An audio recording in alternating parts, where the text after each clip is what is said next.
An original story written and granted permission to narrate by you/CnRhin. They can't do this, it's disgraceful. I mean, a human? What could he have possibly done besides being exceptionally average in every conceivable manner? General Karne, it was nearly unanimous in the Senate.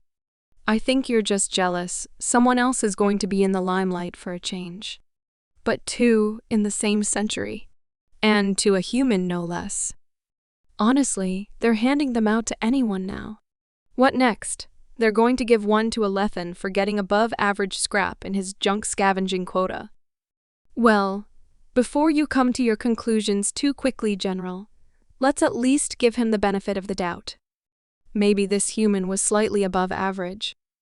Ambassador Calix chuckled. But I do agree, it's far too soon. I mean, 11 medals in 5,000 years, and we get to witness 2 in our lifetime?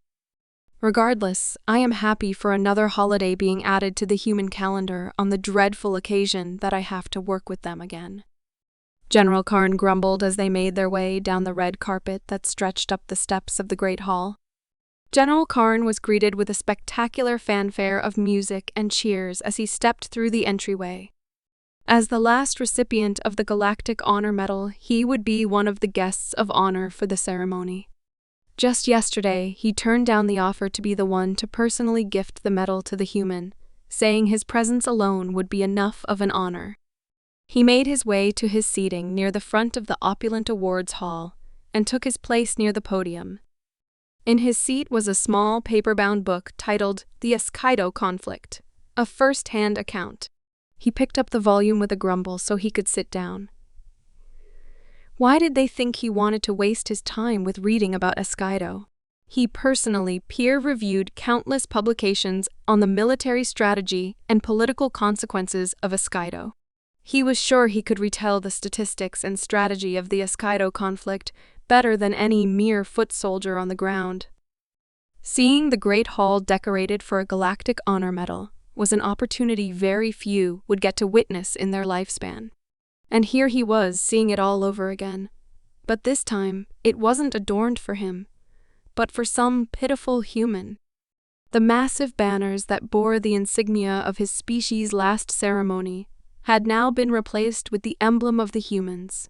It seemed rather distasteful to have his beautiful banners replaced with something so minimalist. The Great Hall had the capacity for nearly 1 million spectators from hundreds of different species. And for the second time in a century, it was completely full. Once the remaining important dignitaries, ambassadors, and political and military leaders found their respective places, the ceremony began. The leader of the Terran Republic made their way on stage and gave his opening remarks. Nothing really worth paying attention to. General Karne was more focused on the empty seat near the podium, hoping to get a look at this supposed above-average human.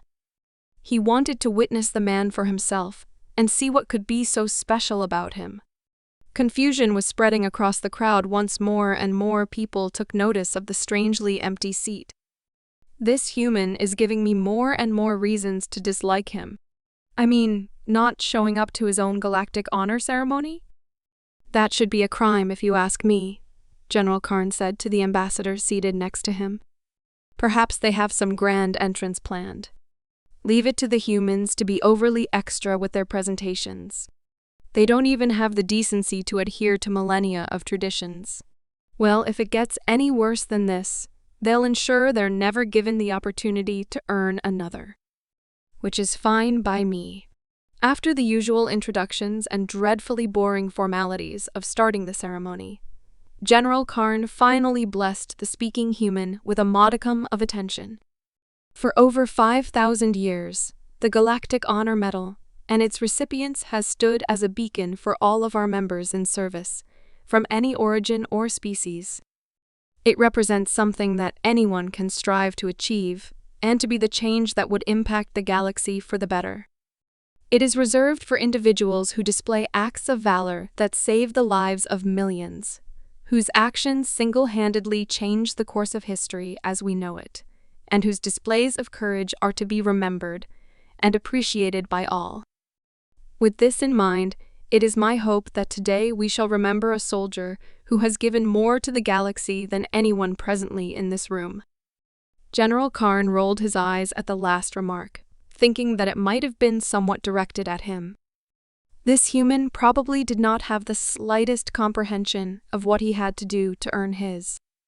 A soldier whose acts of uncontested bravery may be an example for all to strive for in their military service.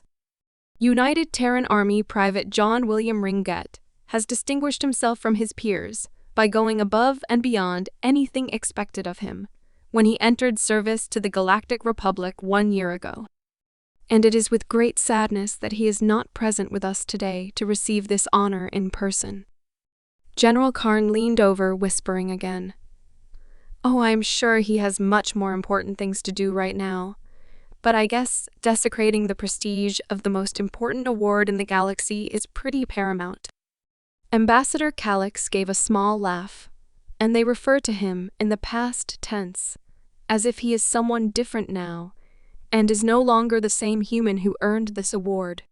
Private John William Ringuette graduated from the Terran Infantry Academy and Orbital Strike School and immediately was sent to Eskaido to take part in the large-scale stabilization operation there.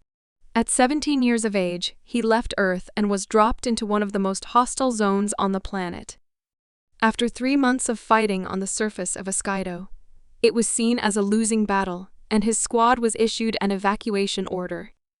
They were told to depart from the planet and leave it to its destruction.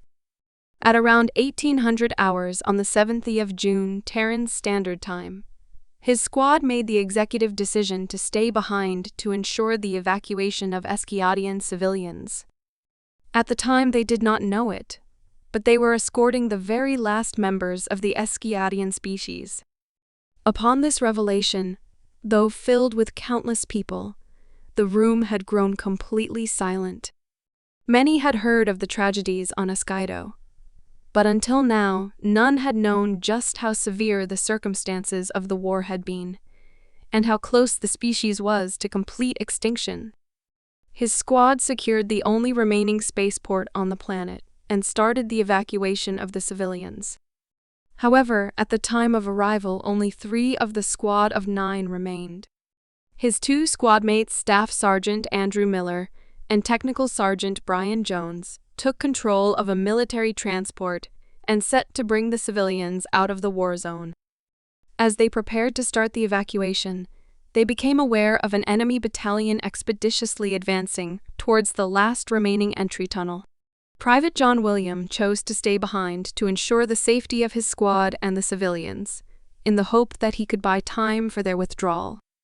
Before their departure, Private John William sealed the doors to the facility and set up a hasty defense in the tunnel.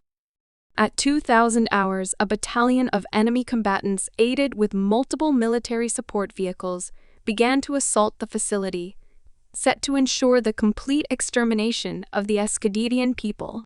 Private John William placed himself between the attackers and the entrance door at the end of the tunnel and attempted to stave them off. Ignoring insurmountable odds, Private John William continued to fight in an unwinnable battle against an unending enemy opposition.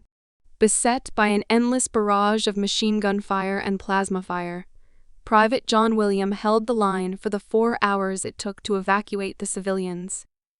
It took nearly 3 trips to transport all of the citizens from the port. When they began their transport trips, military forces had already completely withdrawn from the surface of Eskaido.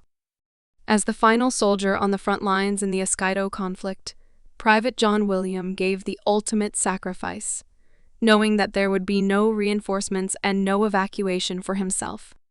For his utmost bravery and courage in the face of an indomitable enemy, his actions reflect the highest glory upon himself and his unit.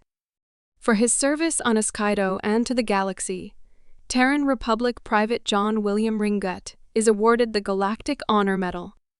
Let it be known, a soldier does not have to return from a conflict to be recognized as the pinnacle of military valor.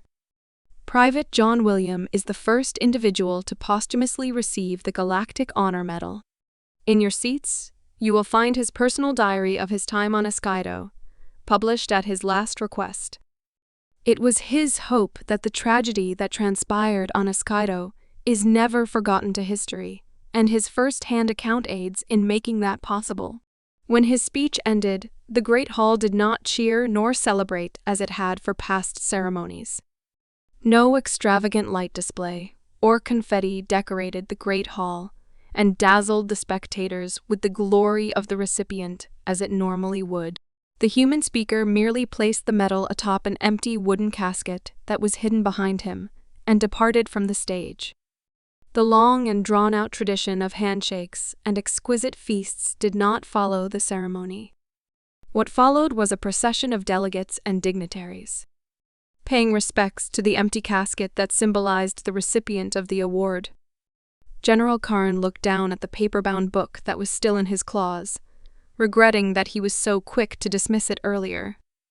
He made a note to take the day off tomorrow so he could read it in its entirety. He walked up the stage and made his way towards the simplistic wooden box.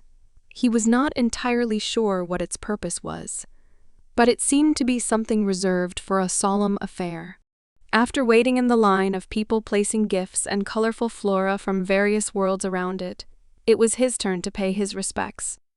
Inside was a flag, a pair of small metal tags with human writing stamped into them, and the medal, which would normally be the center of attention. However, this piece of metal seemed rather minuscule in comparison to what it represented. He stood over the box and placed his clawed hand on the side of it. "Do you have anything to give, General?" asked Ambassador Calix in a small voice. "Nothing that would do him justice. Only my condolences and apologies for how I composed myself earlier. I suppose this human was above average after all. But I now feel that would be quite an inadequate way to describe him."